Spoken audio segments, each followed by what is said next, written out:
জুলাই গণঅভ্যুত্থানের সময় পিছিয়ে ছিলেন না নাটোরের আন্দোলনকারী শিক্ষার্থীরাও। টিয়ার শেল, রাবার বুলেট ও শটগানে গুলিবিদ্ধ হয়েছেন অনেকেই। সরকারি প্রণোদনা পেলেও উন্নত চিকিৎসার ব্যয়ভার বহন করার সামর্থ্য না থাকায় মানবেতর জীবনযাপন করছেন অনেকেই।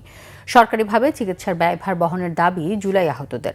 নাটোর প্রতিনিধি ইমরুল ইসলামের রিপোর্টে বিস্তারিত। অন্য জেলাগুলোর মতো ২০২৪ সালের জুলাই গণঅভ্যুত্থানের অংশ নেন নাটোরের শিক্ষার্থীরাও। আন্দোলনকারীদের স্লোগানে উত্তাল হয়ে পড়ে শহরের কানাইখালী, ট্রাফিক মোড়, মাদ্রাসা মোড় সহ হরিশপুর বাইপাস এলাকা। আন্দোলন দমাতে টিয়ার শেল, রাবার বুলেট নিক্ষেপ ও গুলি চালায় পুলিশ ও নিষিদ্ধ আওয়ামী লীগের নেতাকর্মীরা। এতে কেউ হারিয়েছেন চোখ, কেউ বা পা।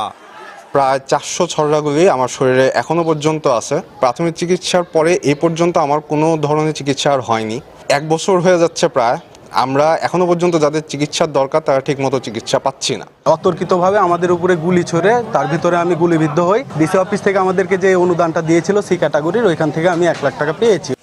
আহতদের দেওয়া হচ্ছে সরকারি প্রণোদনা, তবে তো অপ্রতুল হওয়ায় অনেকেই উন্নত চিকিৎসার ব্যয়ভার চালিয়ে যেতে অক্ষম হয়ে পড়েছে। সরকার থেকে তো এভাবে কোনো আমাদের দায়িত্ব নিচ্ছে না, যেহেতু আমার চোখ, তো দায়িত্ব তো আমাদেরই না, আমাদের পরিবারই দায়িত্ব নিচ্ছে।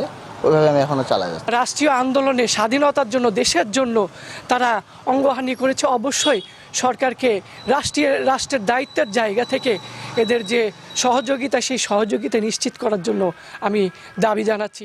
দ্রুত উন্নত চিকিৎসা ব্যবস্থার দাবি জানান জেলা প্রশাসকও। আহত এবং নিহতর পরিবারের সব রকমের সহায়তা করার জন্য জেলা প্রশাসন নাটোর সহযোগিতা করে যাবে। যে আহত হয়েছে তাদের চিকিৎসা দ্রুত আরোগ্য লাভের জন্য আমরা সর্বোচ্চ চেষ্টা করব। আন্দোলনে নাটোরে কেউ শহীদ না হলেও ঢাকা, গাজীপুর ও সাভারের বাইপালে আন্দোলনে অংশ নিয়ে সিংড়া উপজেলার 2 গার্মেন্টস কর্মীসহ একজন কৃষক শহীদ হন। এছাড়া সরকার পতনের পর দিন 6 আগস্ট নাটোর সদর আসনের সাবেক এমপির বাসভবন থেকে 5 জনের মরদেহ উদ্ধার করা হয়। কামরুল ইসলাম, বাংলা ভিশন, নাটোর।